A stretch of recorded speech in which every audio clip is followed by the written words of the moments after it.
सुभाषितमयैर्द्रव्यैः संग्रहं न करोति यः सोऽपि प्रस्तावयज्ञेषु कां प्रदास्यति दक्षिणाम्। अयि अमूल्यनिधेः संग्राहकाः संस्कृतसेवाव्रतिनः भाषानुरागिणः च दर्शकाः, स्वागतम् अत्र भवतां सर्वेषां वार्तावली इत्याख्ये साप्ताहिके संस्कृतकार्यक्रमे। अहमस्मि अत्र स्वागतकर्ता भवतां मित्रं च गवीषद्विवेदी। अत्र अहं स्वागतोत्मुखा लता वशिष्ठा अपि तत्र भवतां सर्वेषां प्रियदर्शकानाम् अभिनन्दनं स्वागतं च करोमि।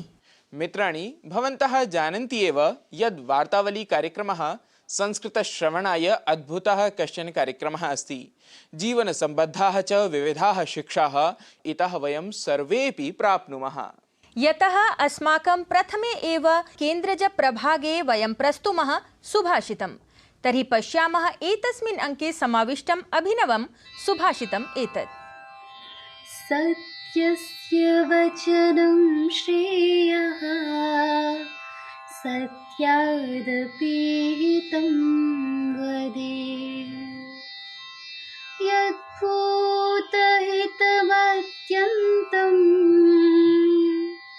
एतत् सत्यं मतं मम एतत् सत्यं मतं मम। यद्यपि सत्य वचन बोलना श्रेयस्कर है, परंतु ऐसा सत्य बोलना चाहिए जो सभी के लिए लाभदायक हो। नारद मुनि के अनुसार जो बात सभी का कल्याण करती है वही सत्य है। Truthfulness is commendable. However, it is equally important to speak the truth which is advantageous to all. According to Narada Muni, the ultimate truth is that which is beneficial to the masses. सुभाषितस्य अनन्तरं केन्द्रजप्रभागे एव अत्र प्रस्तूयते अस्माभिः वार्तायुतः कश्चन प्रस्तुतिक्रमः।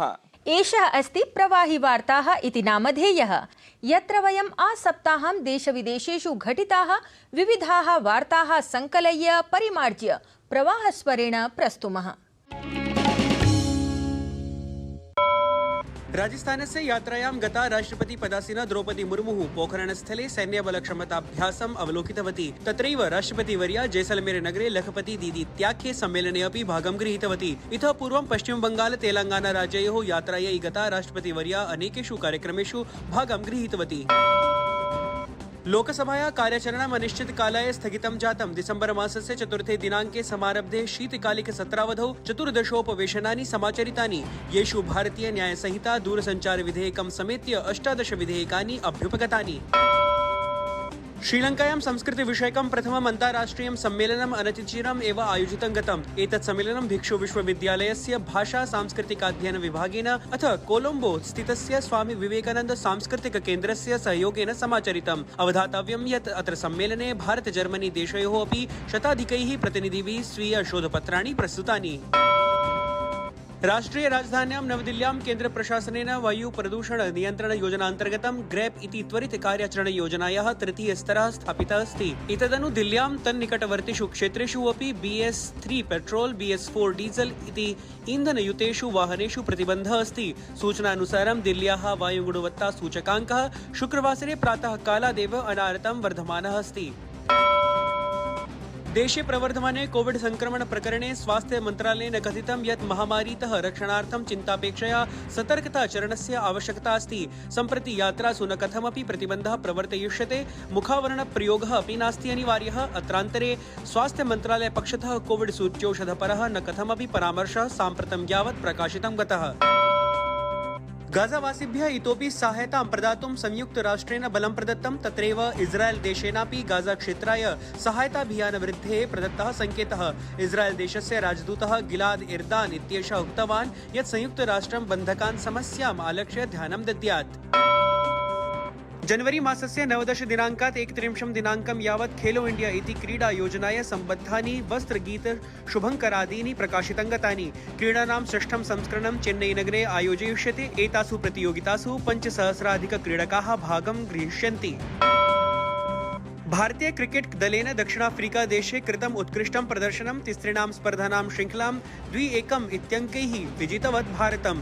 तावत् सञ्जू सैमसन् इत्यनेन एकदिवसीय क्रीडायाम् अर्जितं स्वीयं प्रथमं शतकम्। अधुना प्रवाहिवार्तानाम् अनन्तरं क्रमः अस्ति वृत्तप्रस्तुतिः। अद्य च एतस्मिन् अङ्के वृत्तमस्ति किञ्चन विशिष्टम्। अधुना तु मार्गशीर्षमासः प्रवर्तमानः अस्ति। अस्माकं च दर्शकाः जानन्ति एव यत् एतस्य एव मासस्य शुक्लपक्षस्य एकादश्यां तिथौ गीतामहोत्सवः आयोज्यते।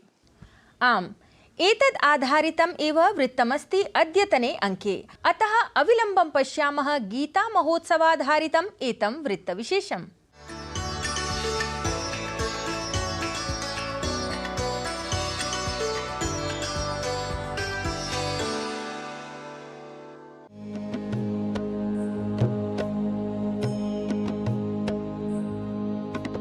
कर्मण्येवाधिकारस्ते मा फलेषु कदाचन मा कर्मफलहेतुर्भू मा ते सङ्गोऽस्त्वकर्मणि यत्र योगेश्वरः कृष्णो यत्र पार्थो धनुर्धरः तत्र श्रीरविजयो भूति ध्रुवानीतिर्मतिर्मम। सहस्रशः वर्षेभ्यः पूर्वं पावनधरायां धर्मक्षेत्रे कुरुक्षेत्रे स्वयं भगवतः श्रीकृष्णस्य मुखारविन्दात् प्रस्फुटितायाः श्रीमद्भगवद्गीतायाः एते कालजयी शब्दाः सन्ति। यैः शब्दैः रणभूमौ अर्जुनस्य मोहभङ्गः अभवत्।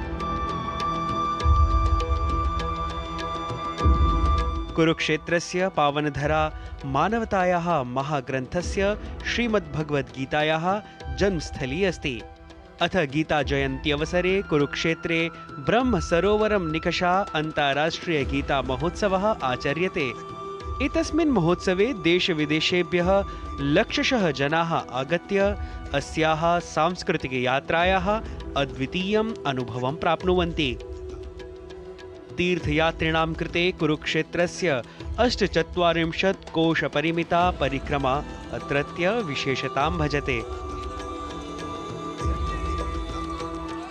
ज्ञानस्य पराकाष्ठा कारणादेव गीता सर्वशास्त्रशिरोमणित्वेन उच्यते।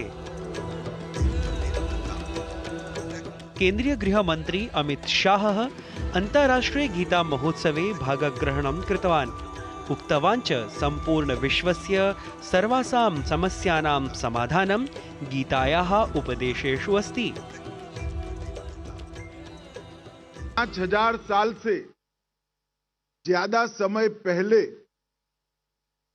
यहां स्वयं भगवान श्री कृष्ण ने अपने श्रीमुख से गीता का उपदेश अर्जुन को दिया था। मैं कई लोगों को मिला हूं, दुनिया भर के कई विद्वानों को मिला हूं। सब ये मानते हैं कि व्यक्ति के जीवन की, अगर कोई देश है तो इसके समाज जीवन की और पूरे विश्व की सभी समस्याओं का समाधान गीता के उपदेश में समाहित है। इसके बाहर जाने की जरूरत नहीं।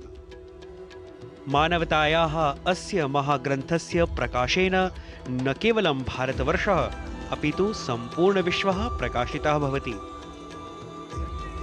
गीता सा प्रेरणा अस्ति या जडचेतनयोः उचितानुचितयोः सत्यासत्ययोः च भेदज्ञानं बोधयति।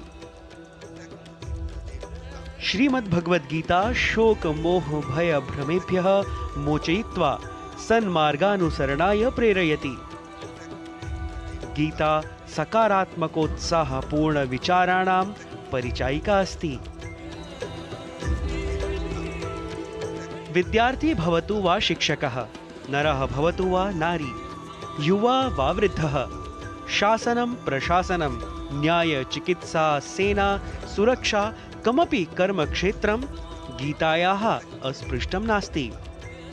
वस्तुतः शोकात् योगस्य, विषादात् प्रसादस्य, असत्यात् सत्यस्य, मृत्योः अमृतस्य, अन्धकारात् प्रकाशस्य च यात्रा अस्ति श्रीमद्भगवद्गीता। कर्मण्येवाधिकारस्ते वार्तावलीवृत्तं डीडी न्यूज़। मा कर्मफलहेतुर्भू मा ते सङ्गोऽस्त्वकर्मणि।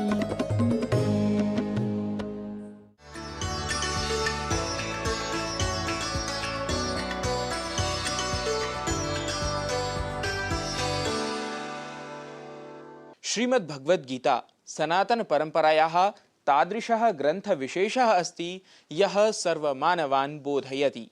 जीवने स्यात् कीदृशमपि कष्टं काचित् समस्या वा सर्वसमाधानानि एतस्मिन् ग्रन्थे भगवता सन्निविष्टानि सन्ति। सत्यमेव। दर्शकाः तृतीया प्रभागे अद्य पश्यन्तु श्रीमद्भगवद्गीता सम्बद्धं संवादम् एतम्।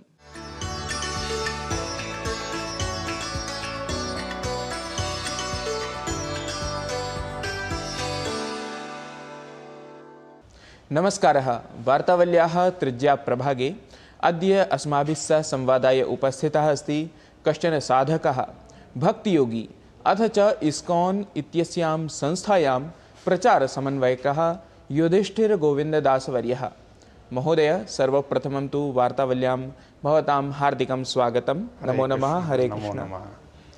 सर्वप्रथमं वयं ज्ञातुमिच्छामः यत् विशेषरूपेण भगवद्गीतां प्रति भवदीया रुचिः कदा कथं च उत्पन्ना, कदा प्रभृति च भवान् एतस्याम् इस्कॉन् इत्यस्यां संस्थायां दायित्वं निभालयति। सर्वप्रथम मैं आपका बहुत बहुत आभारी हूँ। आप इस माध्यम से हमें युवाओं और पूरे विश्व को पहुँचने का एक साधन दिए हैं। मेरी पर्सनल रुचि भगवद्गीता में मेरे माता पिता के माध्यम से हुई, क्योंकि उन्होंने 70s में इस्कॉन में उन्होंने भाग लिया, उसमें ज्वाइन किए और इस तहत मेरा जन्म भी यहीं इस्कॉन संस्था में हुआ था। तो जन्म से ही वृंदावन, हैदराबाद, चेन्नई, यहाँ जहाँ जहाँ उनकी सेवा नियुक्त की गई थी वहीं पे एक मंदिर के वातावरण में ही हुआ। तो उस वजह से बचपन से ही भगवद्गीता, भगवान कृष्ण का कीर्तन, भगवान कृष्ण का संदेश का मिलने का अवसर प्राप्त हुआ, तो उस माध्यम से हुआ। और उसके पश्चात जब मेरे गुरु परम पूज्य श्री जयप्रताप स्वामी महाराज जी से मैं शिक्षा लेना शुरू किया, तो गीता के बारे में और एक अच्छे रूप में समझने का प्रयास किया। और ये माध्यम से जब मैंने प्रयास किया तो मैंने देखा कि इसमें इतना ज्ञान है, इतना सुंदर ज्ञान है जो पूरे विश्व के लिए भलाई कर सकता है, और स्वयं मेरे लिए तो कर ही रहा था। तो उस दृष्टि से मेरा और रुचि इसमें बढ़ गया था। भवान् जानाति एव श्रीमद्भगवद्गीता समग्र विश्वाय वस्तुतः भारतपक्षतया एकम् अनुपमम् उदाहरणमस्ति। तादृशः एषः ग्रन्थः अस्ति यस्य प्रशंसनं नेता भवतु, अभिनेता वा, वैज्ञानिकः भवतु अथवा यः कोऽपि विशेषजनः, सर्वे अपि एतस्य ग्रन्थस्य प्रशंसनं कुर्वन्ति। भवान् किं चिन्तयति एतस्मिन् विषये? आपको याद होगा शायद 2014 या 15 में प्रधानमंत्री श्री नरेंद्र मोदी जी गए थे जापान में। तो उन्होंने जब जापान के राजा को मिले थे तो उन्होंने उनको एक जापानीज़ भगवद गीता का भेंट किया था। और उसके पश्चात फिर प्रधानमंत्री जी से पूछा गया है आपने ऐसा क्यों किया, तो उन्होंने जवाब ये दिया था कि गीता से अच्छा ना ही मेरे पास कुछ देने लायक है, ना ही कुछ विश्व को लेने के लिए कुछ और है। और ये वास्तविकता है, क्योंकि भगवद गीता एक ऐसा ग्रंथ है, क्योंकि आप देखिए आज कुछ नावल है, कुछ बुक्स है, वो कुछ समय के लिए काम करते हैं, कुछ समय के लिए वो नहीं, बट गीता एक ऐसा है जो उसके ऊपर समय की कोई पाबंदी नहीं है। 5,000 साल पहले जो भगवान ने ज्ञान दिया आज भी हमारे लिए उतना ही उसका प्रासंगिकता है। और सिर्फ ऐसा नहीं कि सिर्फ भारतीयों के लिए है। एमर्सन, थोरियो, कार्ल युंग, आपके गांधी जी, सब के लिए वहाँ पे। और ऐसे नहीं कि सिर्फ उच्च दर्ज का है, नीचे नहीं, सबके लिए काम करता है। मैं आपको एक छोटा सा उदाहरण देता हूँ। कुछ वर्ष पूर्व हमारे एक भक्त से मेरा मुलाकात हुआ था वृंदावन में। वो थे मूलतः मॉस्को, रशिया से। तो मैंने उनसे पूछा आपने ये भक्ति योग को कैसे अपनाया, आप कैसे इस्कॉन से जुड़े? तो उन्होंने बताया कि वो मॉस्को में उनका एक बिज़नेस था, बिज़नेस घाटे में चले गया। तो फिर उनकी जो पार्टनर थे, गर्लफ्रेंड थे, उन्होंने उनको त्याग दिया और वो ये कर्जे में थे, तो इतने डिप्रेशन में उन्होंने डिसाइड किया सुसाइड करूँगा। पर सुसाइड करने के पहले उनके अंदर हिम्मत नहीं जुट रहा था, तो वो गए बगल के शराब का जो दुकान था वहाँ से शराब ख़रीदा, तो वो एक पार्क में एक बेंच में बैठ के पीने लगे।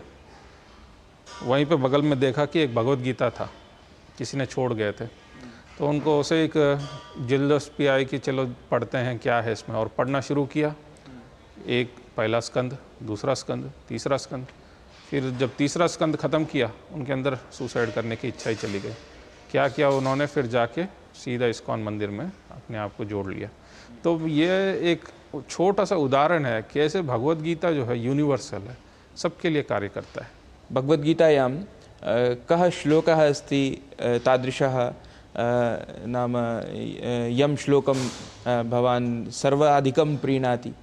देखिए, हर 700 श्लोक जो है अपना एक खुद का एक संदेश देता है, बट अगर आप, क्योंकि आप बोल रहे हैं उसको एक संक्षिप्त रूप में एक कोई श्लोक पे आए, तो भगवान जब गीता में 18 स्कंद में कहते हैं सर्वधर्मान परित्यज्य माम एकम शरणम व्रज हम तम सर्व पापेभ्यो मोक्षयिष्यामि मा शुचा, वो मेरे और आचार्यों के अनुसार जो है गीता का सार है कि सब चीज़ को त्याग के भगवान के शरणों में चले जाओ और भगवान आपको संरक्षण देंगे।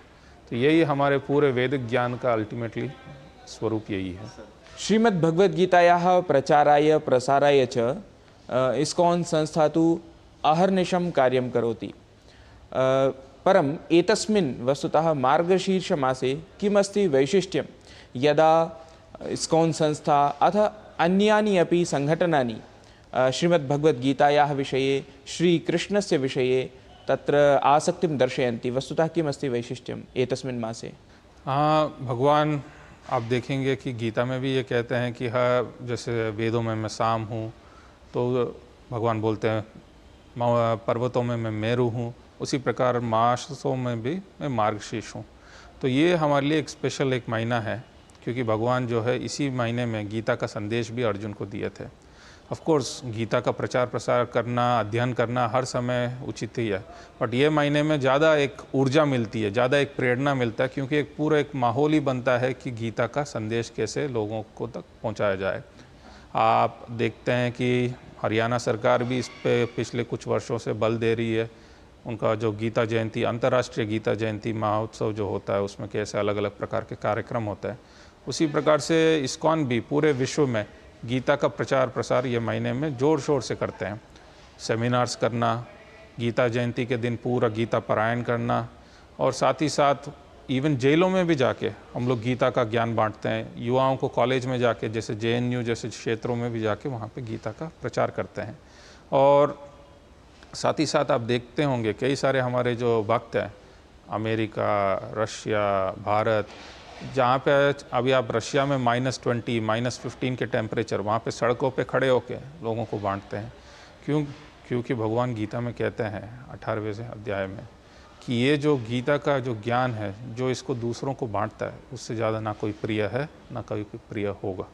तो यही भगवान के एक सेवा के भाव से हम देते हैं, ताकि अल्टीमेटली जन्म मृत्यु जरा व्याधि का ये चक्कर में सब लोग उलझे हुए हैं। तो अगर हम लोग किसी को भला करना चाहते हैं तो आप एक बार उनको खाना दे देंगे, बट क्या आप उनको अगर एक शिक्षा देंगे और उस माध्यम से हर दिन वो अपना रोटी कपड़ा मकान कर सकते हैं, तो वो बेटर होगा। तो उसी प्रकार से अगर आप एक बार उनको कुछ अच्छा बोल सकते हैं, एक बार उनके लिए कुछ अच्छा कर सकते हैं, बट आप अगर उनके हाथ में गीता दे दें और उससे वो अपना जीवन को सुधार सकें और परमात्मा से अपने आप को जोड़ सकें, तो इससे अच्छा क्या हो सकता है। तो ये दृष्टि है। तो एक और इसका महत्व ये है कि ये मार्गशीर्ष मास में ही मोक्षदा एकादशी पड़ती है, जिसके दिन भगवान कृष्ण ने ये पावन संदेश भगवद गीता का अर्जुन को दिया था। तो ये सिर्फ इस्कॉन ही नहीं, आप देखते हैं भारत के प्रत्येक घर में बहुत बड़े उल्लास और उत्साह के साथ मनाया जाता है। गीता का वहाँ पे पूजा होता है, गीता का पारायण होता है, कई लोग उस दिन व्रत रखते हैं एकादशी का। एक और विषय आपको जान के खुशी होगा कि अभी जो हाल ही में भगवान श्री राम का भव्य मंदिर का उद्घाटन होने वाला है 22 जनवरी को, तो इसमें इस्कॉन के जितने भी भक्तगण हैं पूरे विश्व से, वो भी बड़े उत्साहित हैं। तो इस तहत हमने डिसाइड किया है कि 4 एकड़ में 1 महीने का वहाँ पे कैंप लगाएंगे, जिसके माध्यम से प्रतिदिन 5000 जितने भी श्रद्धालु आएंगे उनमें से 5000 को हम बिठा करके भोजन पूरा पेट कराएंगे। साथ ही साथ वहाँ पे 200 भक्त देश विदेश से आएंगे और हर दिन सड़कों पे हरि नाम संकीर्तन करेंगे। और साथ ही साथ जितने भी भक्तगण आएंगे उनको हम गीता भागवत बांटेंगे। तो हमारा लक्ष्य है कि 2 लाख भगवत गीता को वहाँ पे लोगों को निःशुल्क बांटा जाए, ताकि ये भगवान कृष्ण का संदेश, भगवान राम का संदेश घर घर पहुँचे। श्रीमद्भगवद्गीतायाः विषये अधुना युवकानाम् अपि तत्र आसक्तिः अस्ति। प्रायः विज्ञानछात्राः अपि श्रीमद्भगवद्गीतां पठन्ति, स्वाध्यायं कुर्वन्ति। परं केचन तादृशाः अपि सन्ति येषां चिन्तनमस्ति किमर्थम् अद्यत्वे भगवद्गीतायाः अध्ययनं भवेत्। तेभ्यः भवदीयः कः सन्देशः अस्ति? अभी हाल ही में 3-4 महीने पहले मेरी अमेरिका का एक यात्रा हुआ था। तो मैं सैन फ्रांसिस्को और ये सब जगह पे जब गया था कार्यक्रम के लिए, तो मैंने ये देखा कि सड़कों पे आप इतने सारे लोग ड्रग्स लेके वहाँ पे होमलेसनेस में हैं। तो मेरा यही संदेश है कि आप देखिए, बाहर से कितना भी टेक्नोलॉजिकली आप एडवांस हो, आपके पास अच्छा जीडीपी हो, अच्छा करेंसी हो, अच्छा डिफेंस सिस्टम हो, बट अल्टीमेटली जब तक वो स्पिरिचुअल फाउंडेशन नहीं रहेगा संस्था में, ये सब आपका जो मूल फाउंडेशन है हमेशा वीक रहेगा। तो ये बिल्कुल उसी ही प्रकार है, आपके पास एक कचोरी है पर कचोरी के अंदर खोखला है। तो जब तक ये स्पिरिचुअल नॉलेज ना हो तो क्या फ़ायदा। अस्तु महोदय, एतस्मै भगवद्गीतापरकसंवादाय भवान् समयं कल्पितवान्। तदर्थं दूरदर्शनसमाचारपक्षतः वार्तावलीगणपक्षतः च भवते हार्दिकान् धन्यवादान् ज्ञापयामि। नमो नमः। हरे कृष्ण। हरे कृष्ण।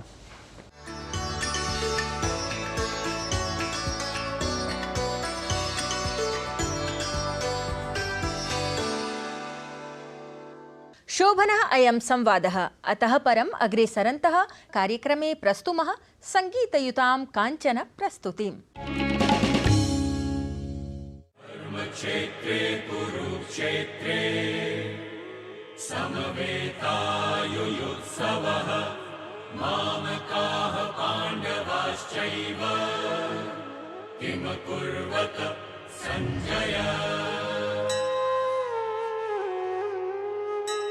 कर्मण्यैव हि संसिद्धिम् आस्थिता जनकादयः लोकसङ्ग्रहमेवापि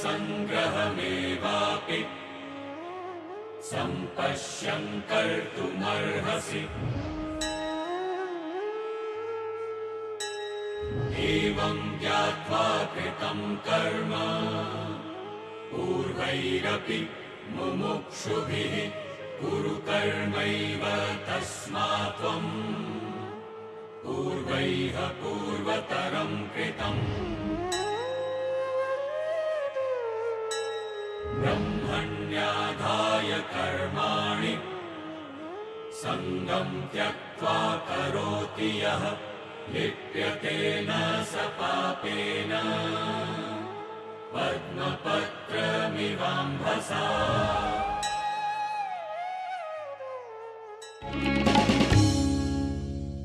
संगीत निर्झरी क्रमः एषः सर्वेषाम् आनन्दाय भवति इति प्रतिस्पन्दान् वयं प्राप्नुमः।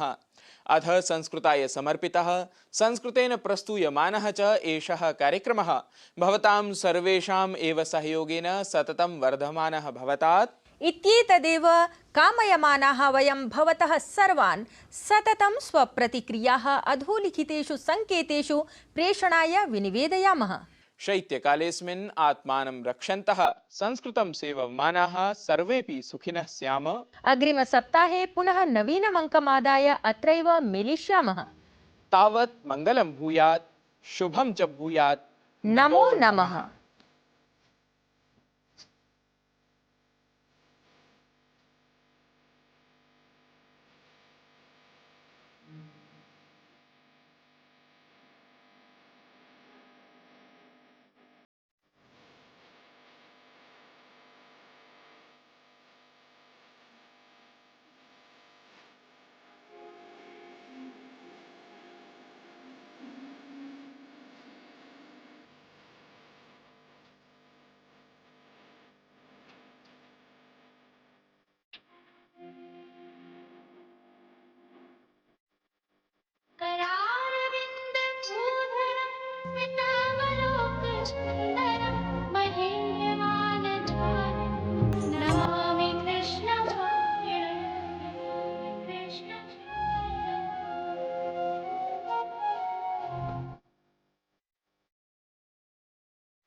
हम साल 2023 को अलविदा कह रहे हैं और साल 2024 का खुले दिल से स्वागत कर रहे हैं।